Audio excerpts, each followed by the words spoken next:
महायुतीच्या निमित्ताने आता एकमेकांविषयी निमित्त होऊ लागला आहे। मंत्री, आमदार, पदाधिकारी आणि कार्यकर्ते एकमेकांना वेटीस धरण्याची एकही संधी सोडताना दिसत नाही।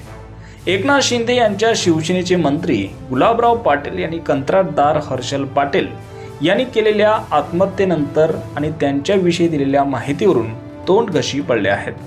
त्यावरून आता विरोधक चांगलेच आक्रमक झाले असताना महायुतीमधीलच भाजपकडून विधान परिषदेवर सदस्य असलेले रयत क्रांती संघटनेचे अध्यक्ष सदाभाऊ खोत यांनी चांगलंच टायमिंग साधलंय। मंत्री गुलाबराव पाटील यांनी हर्षल पाटील यांच्या आत्महत्ये प्रकरणात बेजबाबदार वक्तव्य केलं असून त्यांनी राजीनामा द्यावा अशी मोठी मागणी आमदार सदाभाऊ खोत यांनी केली आहे। विधान परिषदेचे सदस्य सदाभाऊ खोत यांनी हर्षल पाटील यांच्या आत्महत्येत मंत्री गुलाबराव पाटील यांनी बेजबाबदार वक्तव्य केलंय, त्यामुळे त्यांनी पहिल्यांदा राजीनामा द्यावा। हर्षल पाटील यांना मी श्रद्धांजली वाहतो असं म्हटलं आहे। तसेच प्रत्येक मंत्र्यांनी जमिनीवर पाय ठेवून काम करावेत असा सल्लाही सदाभाऊ खोत यांनी दिलाय। मंत्री गुलाबराव पाटलांनी पहिला माहिती घेऊन बोलायला हवे होते। 8 दिवसात मुख्यमंत्र्यांना भेटून या सर्व प्रकाराबद्दल बोलणार आहे।